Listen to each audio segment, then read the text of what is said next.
My fellow Americans, this is the 34th time I'll speak to you from the Oval Office, and the last. We've been together 8 years now, and soon it'll be time for me to go. It's been the honor of my life to be your president. People ask how I feel about leaving, and the fact is, parting is such sweet sorrow. Good evening, my fellow Americans. Fellow citizens. My fellow citizens. My fellow Americans. My fellow Americans. My fellow Americans. Fellow citizens. My fellow citizens. My fellow Americans. My fellow Americans. My fellow Americans. The sweet part is California, and the ranch, and freedom.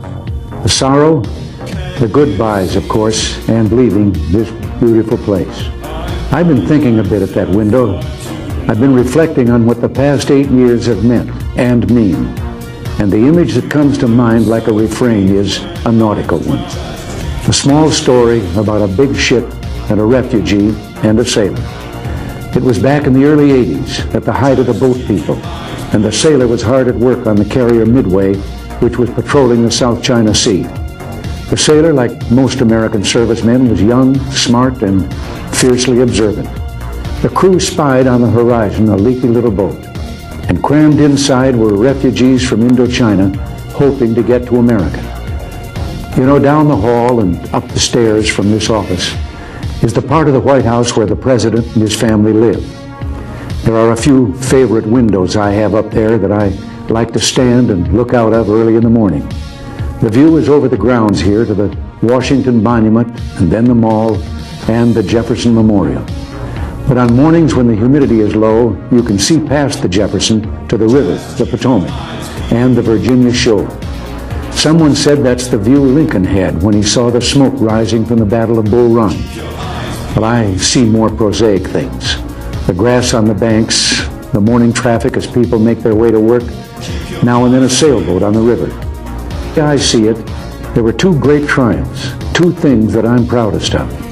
One is the economic recovery in which the people of America created and filled 19 million new jobs. The other is the recovery of our morale. America is respected again in the world and looked to for leadership.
Election coming up. You're out of politics now, but you're speaking, and as I say, you're going around the country.